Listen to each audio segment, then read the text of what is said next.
creio que esse ano Deus tem grandes coisas para nós. Diga para o seu irmão: 2026 vai ser diferente para você, se você quiser. É porque assim, quando começa, né, vem o início do ano, vem muita coisa, né? Vem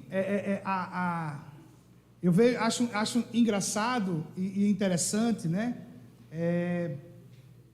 Alguns pastores, algumas lideranças se posicionam assim: vamos fazer tantas unções para não sei quantos, para um ano de vitória, é um ano da unção isso, da unção daquilo, esse ano vai ser assim, vai ser assado. Irmãos, tudo só muda se nós nos posicionarmos.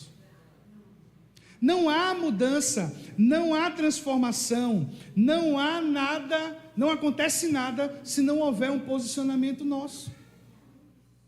Não vai acontecer nada se eu e você não se posicionar no que Deus deseja para nós, né? Porque as coisas não acontecem por osmose, né? Elas não vão acontecer só porque, por exemplo, você está no templo. O que é que te ajuda a estar no templo? Te ajuda o que está aqui? A instrução, o ambiente, né? Não é um ambiente hostil, é um ambiente de comunhão, de comunidade, onde as pessoas estão ouvindo umas às outras, procurando ajudar umas às outras. Isso tudo é muito bom. Mas quando a gente sai daqui, quando a gente volta para a nossa casa, quando a gente vai viver o cotidiano, requer de nós o quê? Posicionamento, força, firmeza diante das circunstâncias. Requer de nós a fé centralizada, porque o Evangelho é sobre fé, o Evangelho é sobre crer que Deus existe, que é galardoador dos que o buscam, crer que Deus, Ele cuida de você, Ele olha para você, Ele te ama, e Ele quer restaurar a tua sorte. Só que tudo só acontece mediante nosso posicionamento. E entenda, o posicionamento não significa que as coisas vão mudar do dia para a noite. O nosso posicionamento também não significa que do dia para a noite vai vir a abundância. Muitas vezes não. Muitas vezes eu e você vamos passar por circunstâncias que a gente vai pensar: rapaz, será que Deus não está me vendo? Será que Deus não está... Diana, não olha assim para mim não, senão você ganha o coração do pastor. Está bem espertinha, ó. Olhou para mim assim de lado. Está linda. Eu fui fazer umas compras essa semana, e quando eu entrei, fui aqui na Ceasa, tem um hipermercado dentro, um atacarejo, aí eu fui lá, tinha uma senhora na entrada vendendo manga, algumas coisas assim, e na saída veja como é que é a agenda de Deus. Algumas coisas da agenda de Deus é muito interessante. Eu fiz as compras, aí passaram o mesmo produto duas vezes, não sei como isso aconteceu, porque tem o QR Codezinho e tal, mas eles conseguiram passar a carne duas vezes. Aí eu achei muito caro o preço, aí, rapaz, geralmente quando eu estou mais liso, mas mesmo não estando liso, eu vou contabilizando para pelo menos ter uma ideia de quanto vou pagar, né? Então vou ali calculando e rapaz, deu dinheiro demais. É tanto que eu tive que pagar com outro recurso, não com o que estava esperado. Paguei. Na saída, fui embora para o carro, cheguei no carro, olhei, aí o terceiro item, a carne, que era para dar 47, deu 90 e pouco. Eu disse: olha, não olhe não. E eu com a carne de 47, né, 1,2 kg, tinha dado 2 kg e pouco. Aí eu voltei, aí me deram o valor em dinheiro, né, que passou e tal.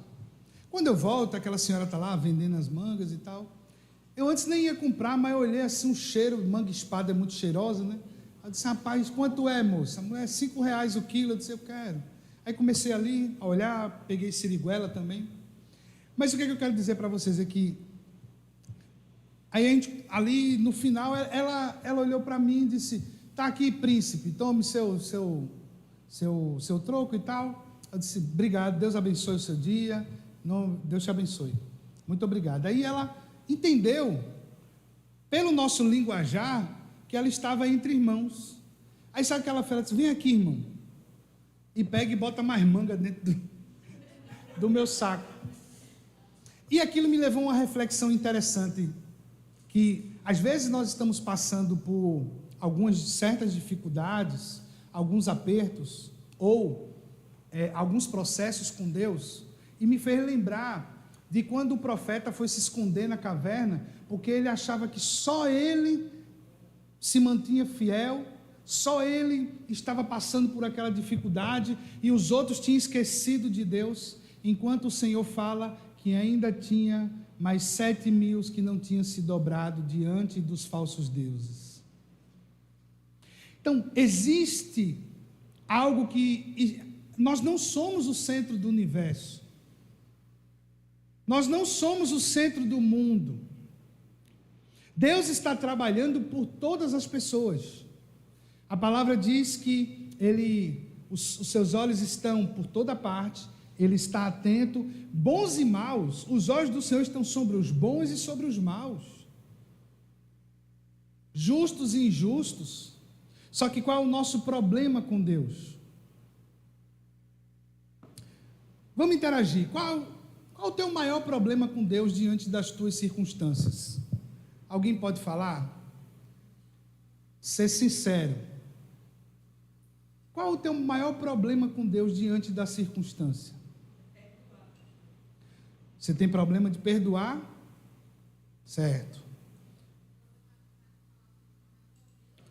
Com Deus que eu falo assim, não é perdoar alguém. Qual o nosso maior problema com Deus? Tipo, vou dizer eu... Porque o quê?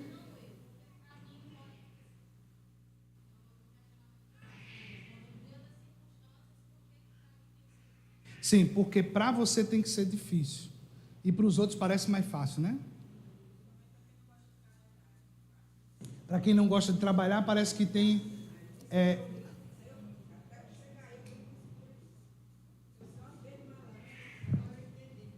Entendeu? Sim, pronto, uma frustração. Você ora por cura e não recebe cura. Você não recebe cura em você, mas o outro recebe. Entendi. Vamos lá, quem mais? Os nossos problemas com Deus. Quando Deus fica em silêncio, muito bom. Também, mas às vezes a gente não entende o que Deus está falando, a gente quer ouvir, né? Eu estou falando da nossa indignação mesmo, quero que você bote para fora. Por que comigo?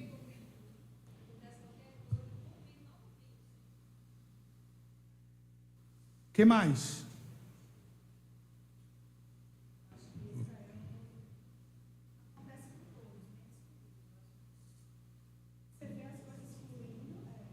Isso, você vê nos outros fluindo.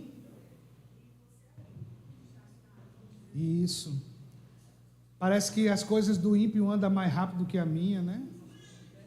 Parece que a minha prova é maior. Vamos lá, vamos abrir a nossa Bíblia em Gálatas capítulo 5. Isso é importante, a gente precisa refletir sobre esses desafios mesmos da nossa vida. Os questionamentos. Porque são os questionamentos que podem nos travar, nos deixar numa prisão e a gente não prosperar.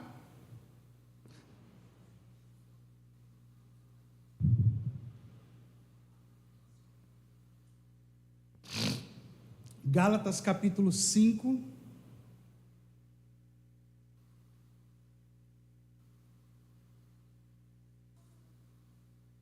Nós vamos ler a partir do versículo 13.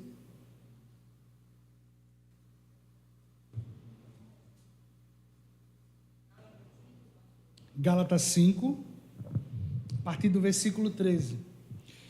Porque vós, irmãos, fostes chamados para a liberdade. Porém, não useis da liberdade para dar ocasião à carne. Sede antes servos uns dos outros pelo amor. Porque toda a lei se cumpre em um só preceito, a saber, amarás o teu próximo como a ti mesmo. Se vós, porém, vos mordeis e devorais uns aos outros, vede que não sejais mutuamente destruídos. E aqui Paulo faz um complemento agora bem interessante. Digo, porém, andai no Espírito e jamais satisfareis as concupiscências, os desejos, os pensamentos da carne, porque a carne luta contra o Espírito e o Espírito contra a carne, porque eles são opostos entre si, para que não façais o que porventura seja do vosso querer. Mas se sois guiados pelo Espírito, não estáis sob a lei. Amém. Pai, acrescenta a tua bênção sobre nós, fala conosco nessa manhã, abre os olhos do nosso entendimento, para que possamos compreender o que o Senhor deseja falar, em nome de Jesus. Amém. Queridos, é muito interessante isso aqui, esse confronto, porque nós fomos chamados para ser livres. Então, até desse peso que a gente sente, que a gente até tem dificuldade em processar esse peso que estávamos aqui dialogando, a palavra nos chama que para sermos livres desse peso também. Querido, não olhe o problema do outro como algo que só acontece comigo e não acontece com o outro. Não seja assim. Por quê? A pior das coisas que nós podemos fazer é nos compararmos. A comparação nos leva a diminuir o que Deus fez em nossa vida. Você não pode comparar a sua história com a de outra pessoa. Cada um teve riscos, acertos, né? Processos, desafios que foram vencidos. Porque, por exemplo, contar a história das pessoas é fácil. Viver a história delas é diferente. Estava conversando com uma pessoa esses dias, que ela, contando a sua trajetória quando veio a pandemia, ele é um empresário e ele passou por tanta dificuldade financeira, que ele disse, cara, meu desejo era me matar. E ele nem tinha o nível de responsabilidade que tem hoje. Hoje ele tem muito mais. Mas naquela época tinha um nível crescente de responsabilidade financeira e etc., mas ainda não tinha alcançado a responsabilidade que tem hoje, que é maior. Só que nós, quando estamos enfrentando as situações da vida, as dificuldades, as demandas, o nosso coração ele pode ser preenchido por muita escuridão sem a gente perceber. Que é onde vai minando a nossa fé, vai destruindo a nossa fé e vai destruindo o nosso caráter, e nós precisamos voltar para a realidade que a palavra diz: vós fostes chamados para a liberdade, mas não use a liberdade para dar ocasião à carne, ou seja, para satisfazer as minhas concupiscências, os meus desejos. Se comparar a outro é um pecado que nós precisamos nos livrar disso. Porque o outro, ele fez as escolhas dele, não foi você que escolheu. E muitas vezes você olha a escolha do outro e vê a estrada dele, parece que ele está bem. Mas só parece, irmão. Deus, a palavra diz que ele não se deixa escarnecer. Essa semana agora saiu... Na verdade, eu nem conheci esse escritor. Dizem que é um escritor muito famoso. Eu não conhecia ainda esse homem, Philip Yancey. E o cara estava vivendo um relacionamento extraconjugal. É um escritor cristão, muito famoso, conhecido, americano, com aparência de piedade, mas o cara tinha um relacionamento com uma mulher casada há 8 anos. Irmão, 8 anos é muita coisa.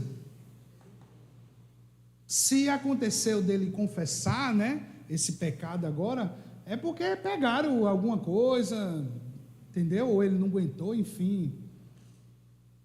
Até um velho feio, arretado, parece uma ovelha, você vê a foto dele. Depois pesquisei, Philip Yancey, é sério, acaba tem um cabelo feio assim, Mas enfim, tem para tudo, né?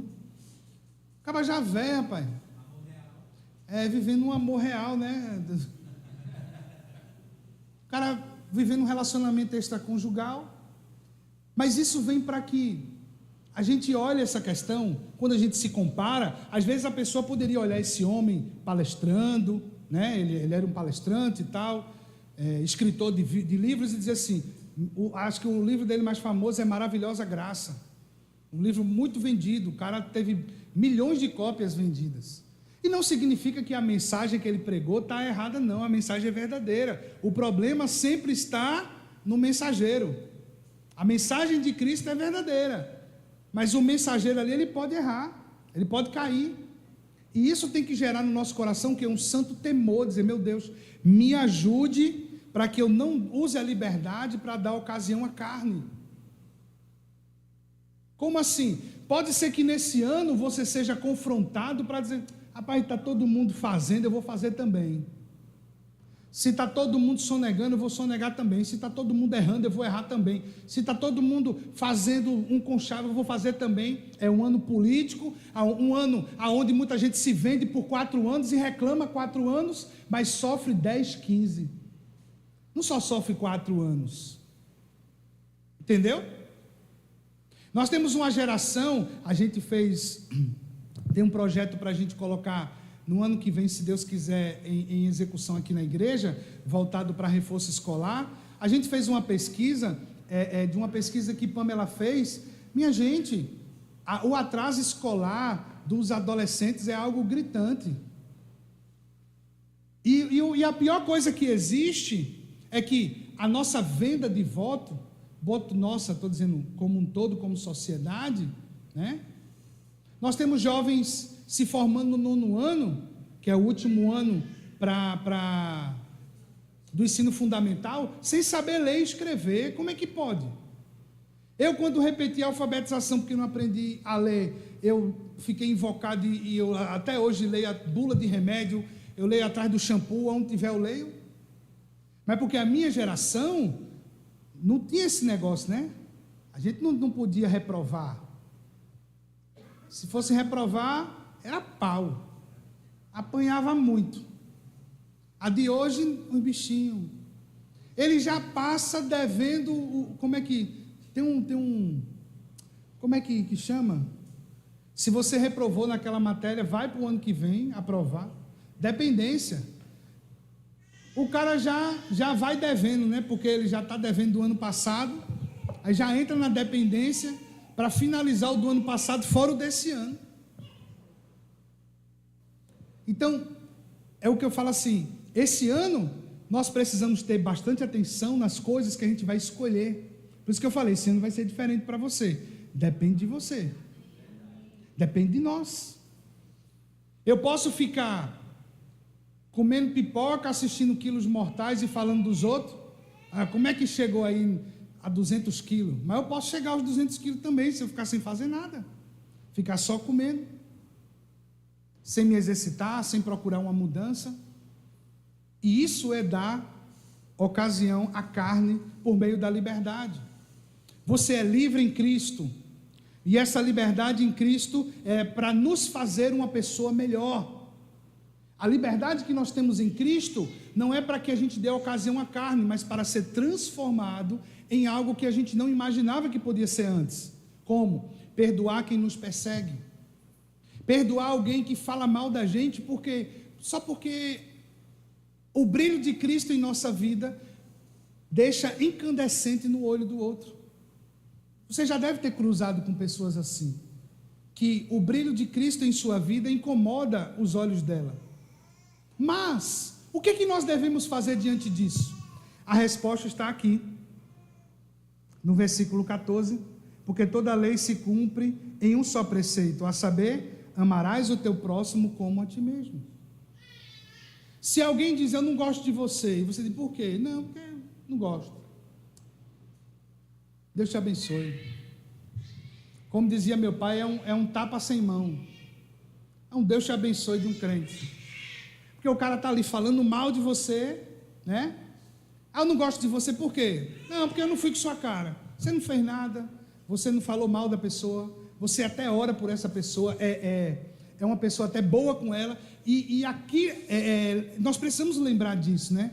Nossa luta não é contra carne e sangue, ou seja, não é contra as pessoas, mas espíritos dominadores, aquilo que atua na vida dessas pessoas, é contra isso que nós estamos lutando. Então, quando alguém começa a perseguir você, não olhe para ela como perseguidor, mas olhe como alguém que está sendo instrumento de Satanás. E aí, na autoridade de Jesus, nós podemos dizer: eu repreendo todo demônio que vem através da vida dessa pessoa, toda a ordem do inferno recue em nome de Jesus.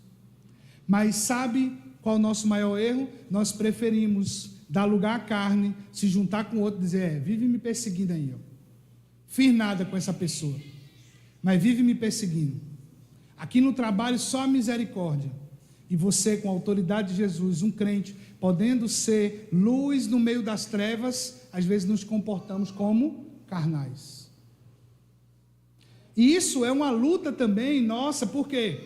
Porque nós gostamos de um certo protagonismo, nós somos desafiados a compreender que não somos o centro do universo, e por não ser o centro do universo, a gente é confrontado com isso também, porque Deus está trabalhando por todos, mas às vezes você quer que Deus trabalhe só por você. É onde vem aquela questão: por que comigo? Por que só comigo é assim? Não é só com você não, gente. Tem um livro de uma pastora da nossa igreja, a pastora Meire, Rafaela tem esse livro, depois você pode pedir a ela, O que sobrou do furacão. O marido dela está em coma há 10 anos. Tu tem problema? Tu não tem problema não, irmão. Ele foi fazer uma cirurgia, eu não me recordo se foi de câncer, não me recordo agora. Boris, o nome dele, cunhado do pastor Roberto. Foi fazer uma cirurgia simples, era uma cirurgia simples. Fez a cirurgia foi um sucesso.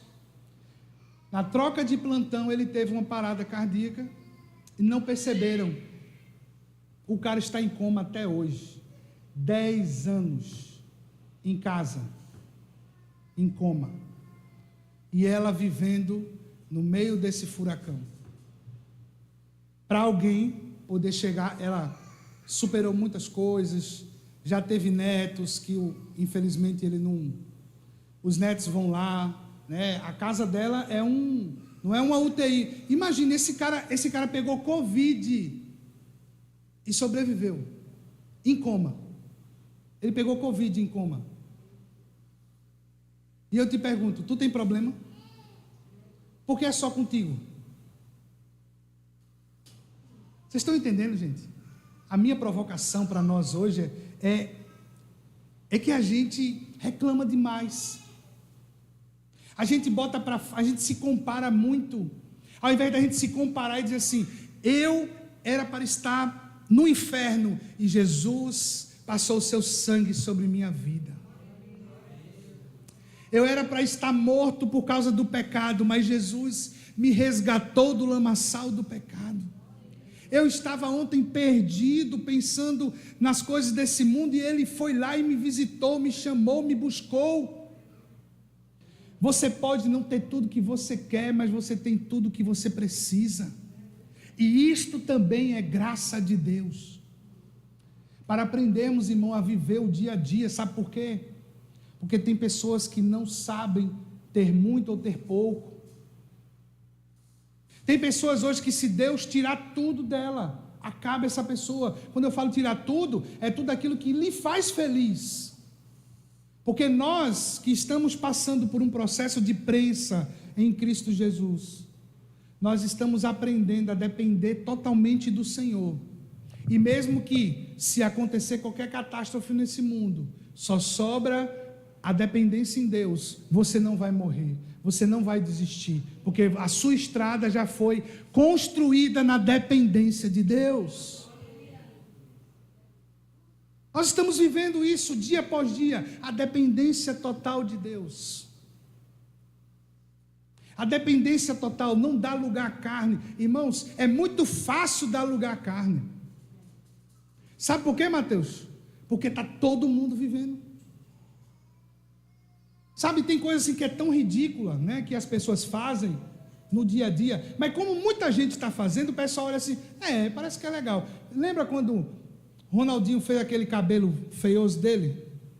Aquilo para mim até hoje é o cúmulo do absurdo, mas para um bocado de jovem, aquilo era legal, e um bocado de gente fez, mas muita gente. Negócio feio, arretado aqui assim. A única pessoa que saiu vitoriosa foi o Ronaldinho, porque ele mostrou que ele é uma vitrine, né? Mas você vê como é a questão assim de ceder a carne, é fácil, porque está todo mundo, e quando todo mundo está fazendo, há o quê? Aprovação. Por que é que muitos de nós estamos em busca de aprovação, de ser aprovado pelas pessoas? Tem pessoas que são tão carentes de aprovação que elas recebem até rejeição de outras pessoas.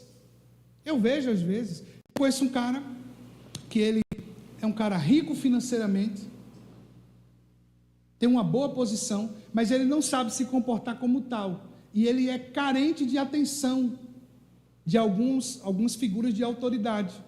Então ele se rende fácil para essas figuras de autoridade. Já eu cresci assim, saber fazer amizades, saber construir bons laços, mas não me menosprezar por conta de pessoas que não reconhecem o que eu tenho, não valorizam o que eu tenho. Por exemplo, eu já fui instrumento de Deus para a vida de muita gente, nem fico tocando trombeta por aí. Se a pessoa se esquecer de mim, eu também não, eu luto também para não ter esse problema. Minha esposa sabe disso, eu sempre me confronto. Eu me confronto, o que eu estou falando com vocês é algo que eu faço comigo. Eu fui instrumento de Deus, uni pessoas. Elas nem lembram mais de mim, Neto. Pessoas assim que nem lembram que eu fui o instrumento de dizer, ei fulano, vem aqui, ande com ciclano aqui, ajude essa pessoa. As pessoas estão bem e esqueceram. Mas se eu fui instrumento de Deus, glória a Deus que eu fui instrumento, o meu galardão não é aqui, é na eternidade. Eu preciso me fixar nisso. Estão entendendo? Porque a gente quer muito retorno para agora, a gente está reivindicando agora, é por isso que a gente se perde nessa questão. Por que com os outros acontece, não comigo? Eu sou tão bom, irmão, não é que você é tão bom. Cristo em nós nos transforma em alguém generoso, para dar resposta a outro. Não pense que é por conta de você, você não é bom. Sem o Espírito Santo nós não somos nada.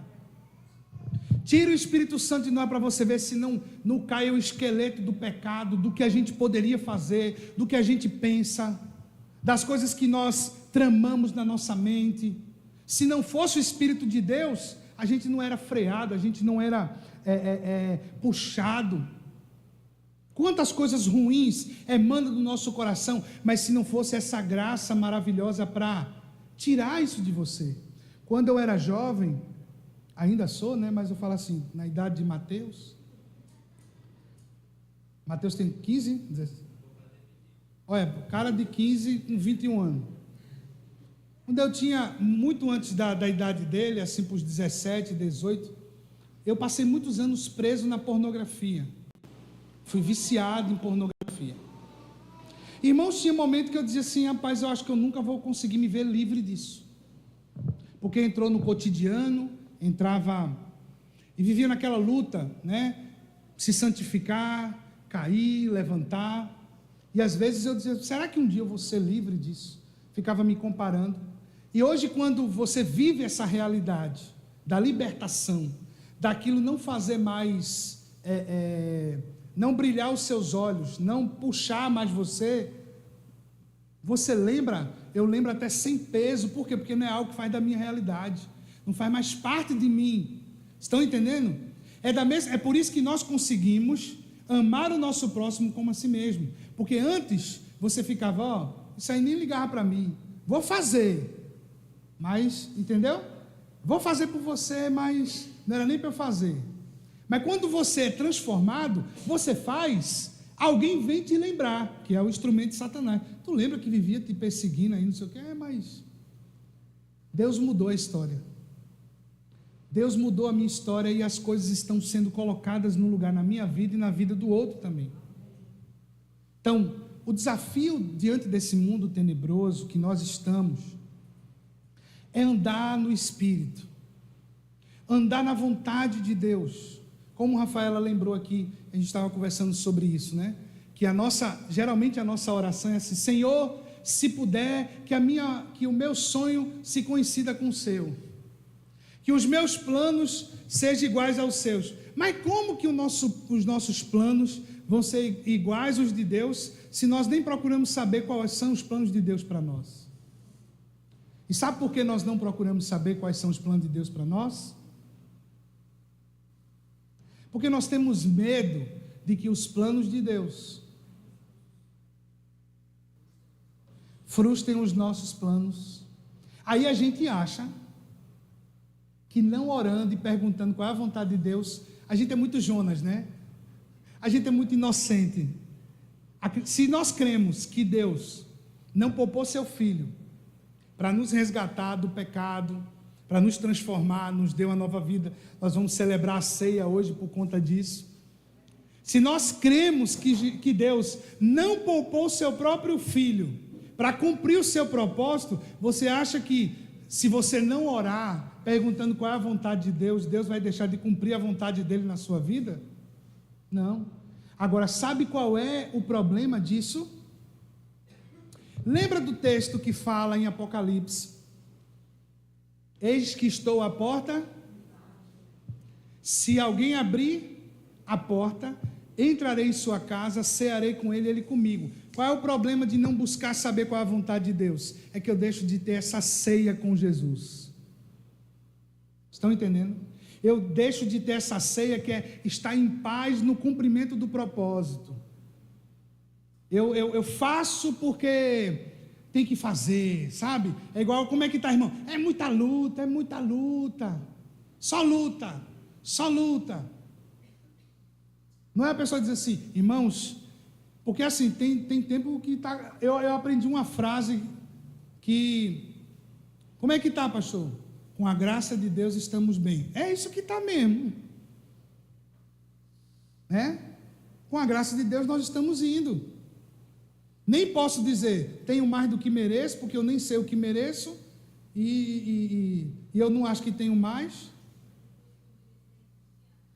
Aí é onde vem a filosofia: se fosse por merecer, eu também não tinha nada, então eu estou, e também não posso dizer estou como Deus deseja, porque eu não acho que estou vivendo tudo que Deus quer que eu viva. Então, pela graça de Jesus, eu estou prosseguindo. Aí é onde eu preciso refletir e dizer assim: quais são os pontos errados da minha vida? E é isso que eu quero trazer de reflexão para nós encerrarmos hoje. Pontue no seu coração quais são os pontos errados que você fez em 2025 para não repetir em 2026. Por que isso é importante? Pontuarmos, anotar. Eu vou estar trazendo uma mensagem nos próximos dias que é: escreva a visão. Nós vamos aprofundar um pouco sobre isso. São coisas importantes. A gente inicia o ano, a pior coisa que existe na vida de alguém, não é só de um crente, na vida do ser humano, é ele não ter meta, ele não ter projeção, ele não ter sonho, ele não ter nenhum tipo de ambição. Estava conversando com um primo de Rafaela esses dias, que aí ele morou já no interior e mora aqui. Ele disse: cara, eu estou pensando em morar lá, voltar para o interior, criar uns gado, um negocinho, ir na feira vender e esperar Jesus voltar e pregar o evangelho. Mas eu olhei assim como um plano de aposentadoria, como se fosse algo assim mais tranquilo, entendeu? E tipo, vou ali, a gente disse só fazer isso mesmo, né, pastor? E pregar e tal. Tudo bem, se é o seu plano, o seu sonho, se coincide com a vontade de Deus, amém. Aí você vê que dentro da comparação nós temos que ter cuidado, porque alguns estão se comparando, querendo só tranquilidade, sombra e água fresca, um negócio menos trabalhoso, e outros estão recebendo demandas muito mais fortes, né? Cuidar de pessoas, a pregação do evangelho que é necessária para os dias de hoje. Nós estamos, irmãos, num tempo muito oportuno para a pregação do Evangelho. Como assim? As pessoas estão cada dia mais sem esperança. Hoje de manhã eu estava vendo um jovem que tirou a própria vida, deixou tudo registrado para a mulher, até onde ia encontrar o corpo dele. Escrevendo no WhatsApp, dizendo tudo e tal. E as falas dele lá era muito que não queria estampa de camisa, não queria enterro, não queria nada, porque ele estava cansado e etc. E é interessante que as pessoas estão desistindo da vida, acreditando que fazendo isso elas vão sair para uma nova realidade que ainda nem conhecem, não sabem nem que realidade é essa, mas elas querem dar um fim. E Cristo, Ele é a esperança da glória, não pelo fato de mudar tua aparência financeira, porque para muita gente Jesus é um Deus para país subdesenvolvido, né? Jesus é só para marginalizado, Jesus é só para quem precisa de dinheiro. Não, Jesus é a essência da vida. Jesus é a mudança do caráter. Jesus é o amor do Pai. Jesus não é um Deus para países subdesenvolvidos. Jesus é a esperança daquele que sofre. E quantas pessoas também não têm muito dinheiro e estão sofrendo? Tem muito. O Japão é um país tecnológico, tudo funciona, muitas coisas são boas, mas é um dos países que tem o maior índice de quê? Suicídio. Pessoas desistem da vida. Já pararam para refletir sobre isso?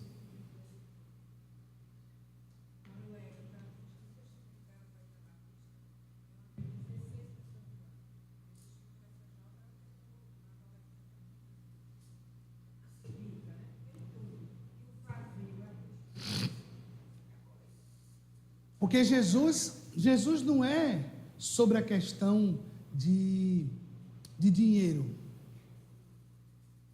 Mas isso também é um grande problema da pregação, porque a pregação muitas vezes Jesus vai te dar, viu? Jesus vai mudar a tua história, vai sim, mas começa pelo quê? Preenchimento do vazio. Jesus precisa preencher o meu vazio, o seu vazio. Como diz Salomão, Deus colocou no homem o anseio pela eternidade. Nós temos anseio por Deus, nós temos desejo por Deus. Quando o Senhor se aproxima de nós sentimos o preenchimento no nosso coração. Nós somos preenchidos por essa graça, por esse amor. Então ele não é sobre a questão de necessidades financeiras, não é sobre a questão de necessidades emocionais. Jesus, ele preenche um vazio que o amor de uma mulher e de um homem não pode preencher. Jesus preenche o vazio que o dinheiro não consegue fazer. Jesus coloca as coisas no lugar em nossa vida, de forma que quando estamos perdidos, longe, Ele nos atrai de uma forma que você diz, eu não merecia isso, mas Ele te abraça como um pai e diz, eu sou teu pai, você é meu filho, receba do meu amor, receba do preenchimento que eu tenho para você. Estão entendendo?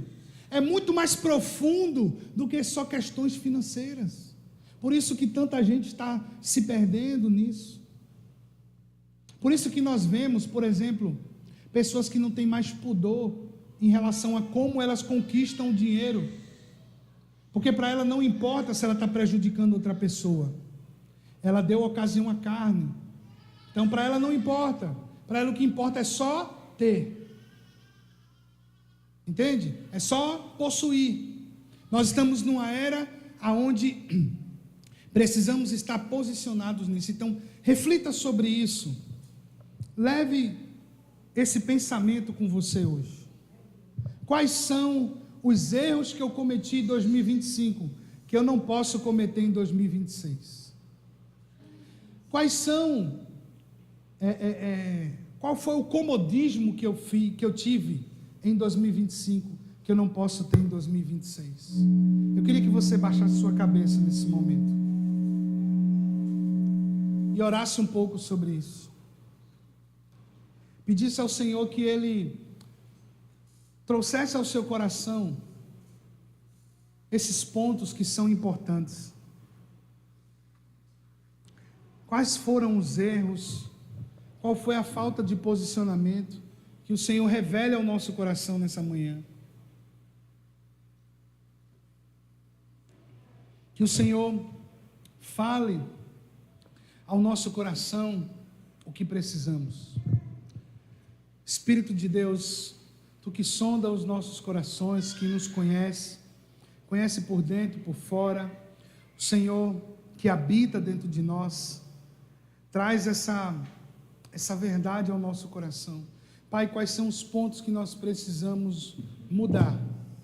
Quais são os pontos que nós precisamos reverter em 2026, ó Pai, do que erramos em 2025? Senhor, ajuda-nos a compreender o que o Senhor quer para nós. Se eu estou vivendo longe da Tua vontade, se eu estou vivendo longe do Teu querer, que o Senhor me ajude. Que o Senhor nos ajude